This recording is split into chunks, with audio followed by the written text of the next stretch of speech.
The problem, however, is what's in it and how it's written. It's almost, in my opinion, here's the conspiracy side in me, and some of you may hate me for it.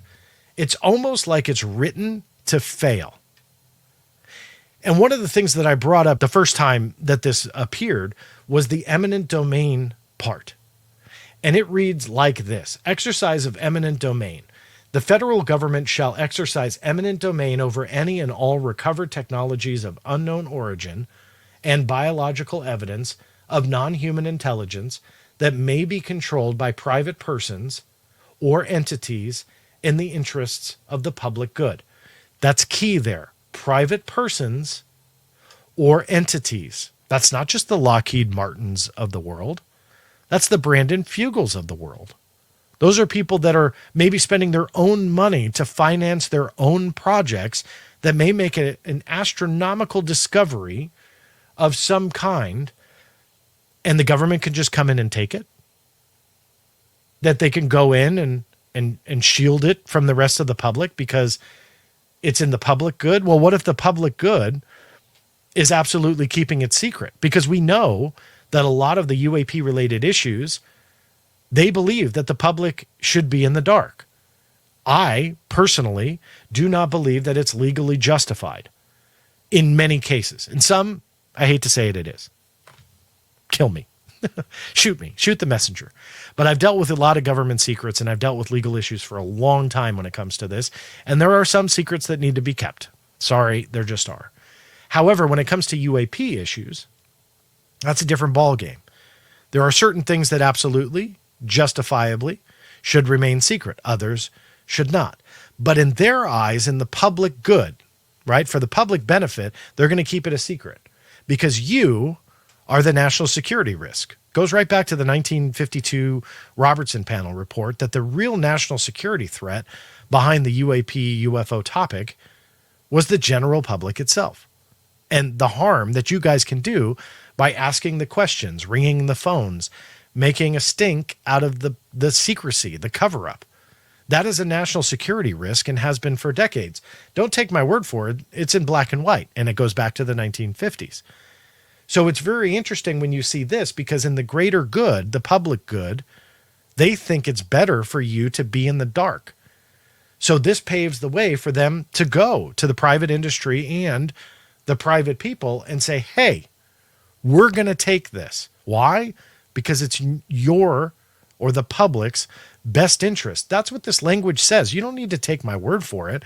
This is completely overreaching language that both Dems and Republicans are not going to get on board with. You can introduce whatever you want. You can even have the support of a select few people. Doesn't mean it's going to pass. Now, am I wrong? Could I be wrong? Absolutely. I'm not here to be an expert on anything. I told you earlier what my feelings are on the E word. But regardless, I've dealt with enough issues here that when you start introducing eminent domain language where you can go in and take things from private people and entities, that is problematic on so many different levels. I'll deal with that more in a second. Availability to review board. Any and all such material, should it exist, shall be made available to the review board for personal examination and subsequent disclosure determination at a location suitable to the controlling authority of said material and in a timely manner conducive to the objectives of the review board in accordance with the requirements of this division. Who ultimately will stand on this review board and make these decisions? Who ultimately decides what you should see? Government people, elected leaders, private citizens, scientists, educators, me? Who is it? And we don't have that definition. We have, I'm not going to bore you and read all of it. Is there an idea? Sure. Is it going to be what we all want? It's the U.S. government. Probably not.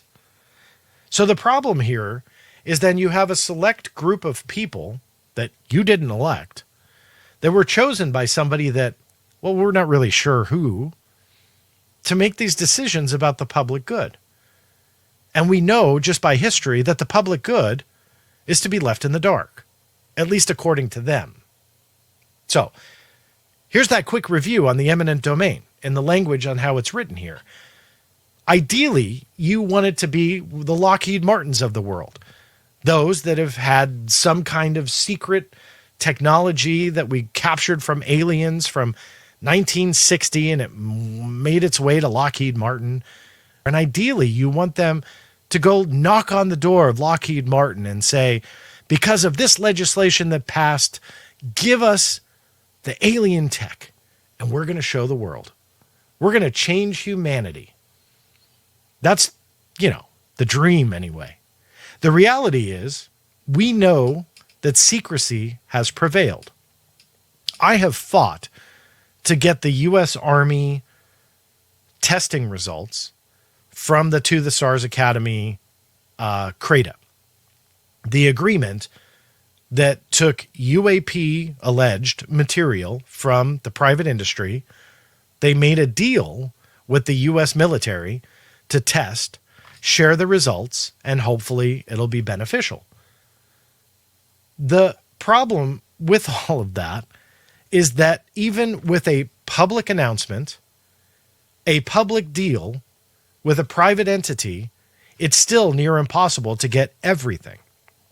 After years of trying, I got some, and I recently, in the last month or two, published some of that. But exactly what happened behind closed doors is still a secret, and that's the public deal. That's something that the U.S. Army admitted to. All of this other stuff, what are they really going to tell we the people? And the reality is nothing. But the other thing that other people aren't talking about or dealing with or wanting to deal with this language is how it's written. Because let's say this passes, and it might. I could absolutely eat crow whenever this may pass. And this language passes, goes into effect, and it's glorious. Humanity changes. And I eat crow because I don't think it has a chance. But regardless, let's say it passes. Where then does it stop? Because there's so much other technology out there that could be for the public good that's maintained by private entities that the public would benefit from. So why stop at non-human intelligence technology or evidence or whatever? Why don't we go elsewhere? Why don't we go to pharmaceutical? And some of you may support that. But pharmaceutical discoveries, scientific discoveries, advancements in propulsion, whatever, fill in the blank. Why don't we just go take that? It's benefiting the public, right? So the line here is not because we want to know the truth about aliens. Look, I want to know too. If they're hiding it, let's figure it out. Let's get that information. But the problem with the eminent domain language is that no politician would likely back this. Because if you pass this, where does it end? Because then an argument can be made for those advancements in propulsion that drive private industry. But it could benefit humanity. It could benefit all of us. So why not just go in and take it? Or experiments that lead to inventions of people that may then form their own corporations and all of that, free business stuff and what's great about America and building your own business. Why not just go in and take that? Why should they profit? Why why not in the name of public good? Should we not just go in and take it? And that's the issue. That's why this won't fly. That's my opinion. I don't know. I'm not a fortune teller. But when you really look at the language and how it is, this shouldn't fly. Not if you like freedom. I want to know the answers just like anybody else. And there's other ways to do it. And here's how. Deal with the secrecy. The secrecy will not be trumped by this. It just won't. What you will get is kind of like, the fluff from 30, 40, 50, 60 years ago that may already be out in the public domain, but they lift a couple redactions to adhere to the language that Congress passes. That's what you're going to get. The secrecy itself, specifically the Security Classification Guide on UAP. It took me a second, so many acronyms. But the SCG, when it comes to UAP, is what is killing transparency on this topic.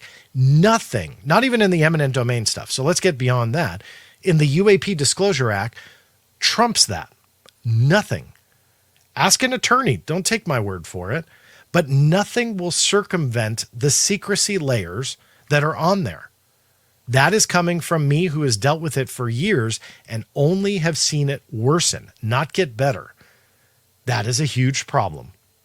So this language, albeit sounds great, and I want it to pass if it helps increase transparency.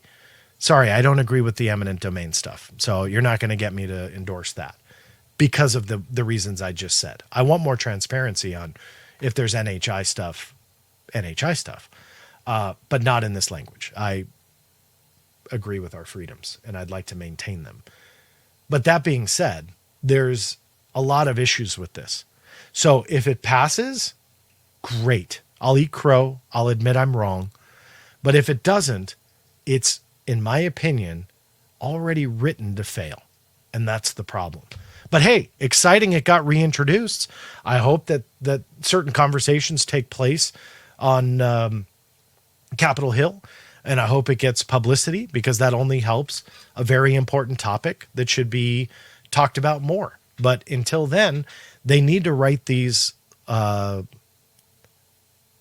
things responsibly, and they need to make it seem like they want it to pass, because right now they don't seem that way. But more than all of that, we don't need more legislation. People are going to kill me for this, but I'm going to say it again. What we do need is a reform in a way for the Freedom of Information Act and a decrease in the secrecy around UAP. The tools to get all of UAP information out is already written. It already passed more than 40 plus years ago.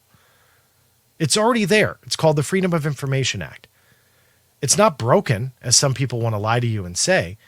It just needs help and it needs funding.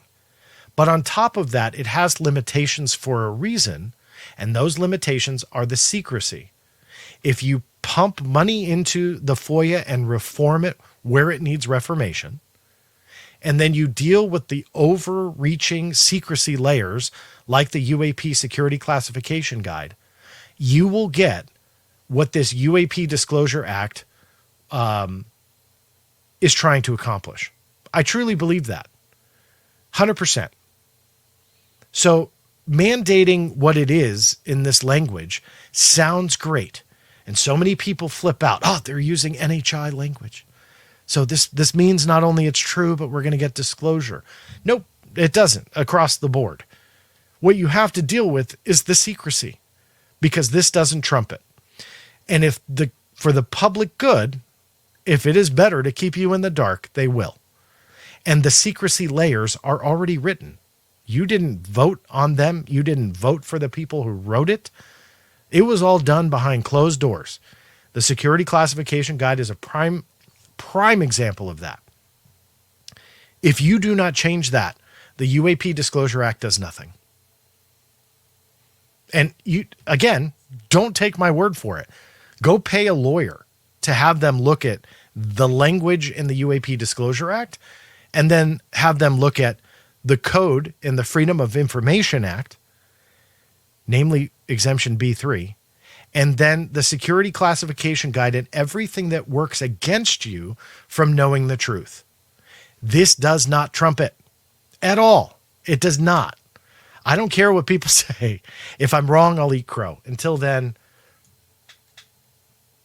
it's destined to fail.